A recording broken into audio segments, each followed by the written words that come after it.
Dosa adalah perbuatan menentang ketentuan Allah Subhanahu wa taala yang telah ditetapkan.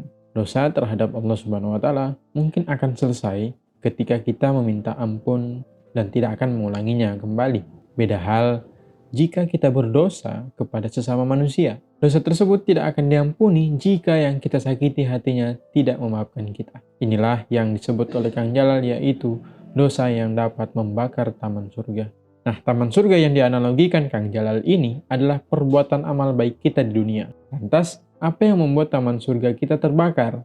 Salah satunya ialah gibah. Bahkan lebih parah dari itu, dosa bagi si penggibah ialah semua amal baiknya akan ditransfer kepada yang ia gibah. Jika habis amal baik si penggibah, maka semua amal buruk yang ia gibah akan ditransfer oleh yang ia gibah. Pertanyaannya adalah, mengapa manusia melakukan gibah? Tindakan apa yang harus dilakukan agar terhindar dari gibah?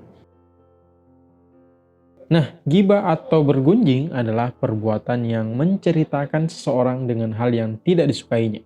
Gibah pula diumpamakan dalam Al-Quran seperti seseorang yang memakan bangkai saudaranya sendiri. Rasulullah SAW pun juga menjelaskan tentang gibah, yaitu ketika kalian mengatakan sesuatu tentang saudara kalian yang dia benci. Lantas, salah seorang sahabat menanggapi dengan mengatakan, bagaimana jika apa yang aku katakan tentang saudaraku itu benar? Nah, Rasulullah SAW pun menjawab, jika apa yang kalian katakan itu benar, itu adalah gibah. Dan jika itu tidak benar, maka itu adalah fitnah. Salah satu alasan mengapa kebanyakan orang terjerembab dalam persoalan gibah dibandingkan dengan jerat kemaksiatan yang lain, barangkali disebabkan oleh kurangnya kepedulian mereka terhadap jebakan perbuatan yang diharamkan ini. Alasan lain mengapa seorang melakukan gibah adalah karena ia merasa hal tersebut tidak mempengaruhi dirinya secara langsung. Gibah biasanya terjadi pada orang yang memiliki penyakit hati, yaitu perasaan dengki, yang mana dengki adalah tidak senang melihat orang lain senang. Inilah yang menjadi awal mula terjadinya gibah.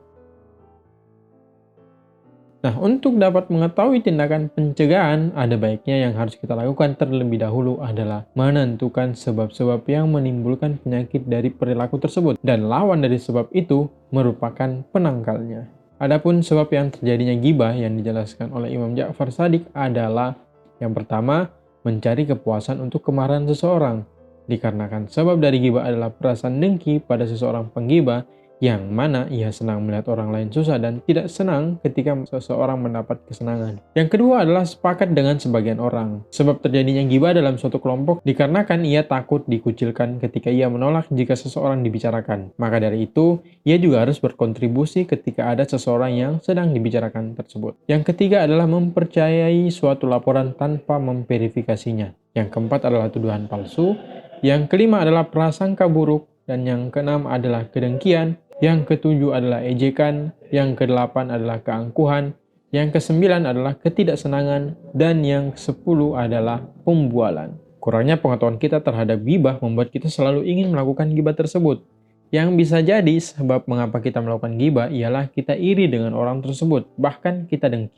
Dan ketika kita mengetahui sebabnya, barulah kita bisa untuk mencegah lidah dari melakukan gibah, yaitu seseorang harus mengetahui dampak dari melakukan gibah tersebut, yaitu mendatangkan kemurkaan Allah Subhanahu wa taala, yang mana kemurkaan tersebut bisa membatalkan perbuatan-perbuatan baik dan salehnya. Di hari kiamat, gibah memindahkan perbuatan-perbuatan baiknya ke timbangan dari orang-orang yang digibah. Jika ia tidak memiliki perbuatan baik, maka kejahatan-kejahatan orang yang menjadi korban gibahnya pada saat itu akan dipindahkan ke timbangan orang yang melakukan gibah. Dan dia tetap menjadi objek kemurkaan Allah Subhanahu wa taala dan seperti orang yang memakan bangkai orang yang telah mati. Gibah akan terus terjadi ketika kita masih memiliki sifat dengki dalam diri kita. Sifat dengki inilah yang menjadi penyebab seseorang selalu melakukan perbuatan dosa. Ada pertanyaan?